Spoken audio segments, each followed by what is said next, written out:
Well, hello. It's another day, day 12, and in some ways, this may be the day that's really the raison day of the trip, because I have been ruminating for some time about getting back to Peace Valley, Missouri, and that's where my mother grew up.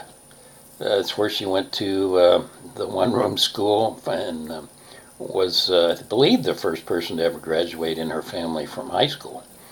And then from there, she went on to college in Springfield, Missouri, about 100 and some miles west.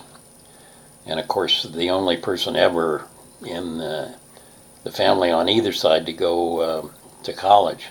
She was quite a adventuresome and wonderful woman, and I've talked about her on other blogs and written about her in some other communications.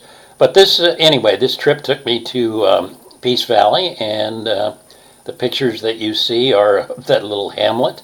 It's still there. I doubt that it's changed dramatically, although I couldn't find my grandmother's house there. She lived there with her second husband, Jim Stein, for years and years and years. But I don't know exactly which house it was. I was really wanted to see Bennett's Chapel, and this was a small church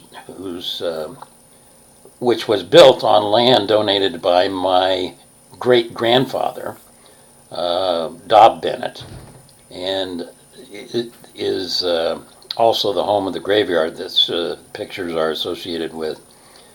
I don't ever recall being there. I had been to West Plains and Peace Valley several times as a child. My mother used to almost always go down there every summer.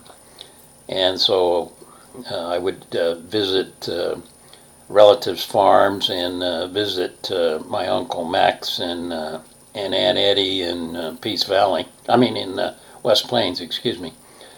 But I can't remember being at Bennett's Chapel. So I really kind of wanted to go there, and really, for some reason, excuse me, for some reason I really wanted to see the graveyard.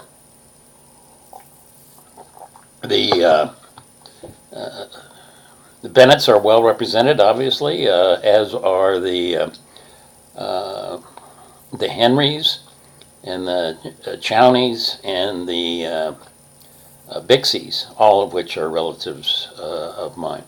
Anyway, it was interesting. It's down around 3 miles down a very bad gravel road into the middle of nowhere. There is no paved access to it. It clearly would have been remote even when it was built. And I'm glad I went. I don't know quite how to explain to you why it's important that I was there, but I'm pleased I went. And I stayed there for a good bit of time, and then headed east, heading for Montreal and my friend Eamon Hoy.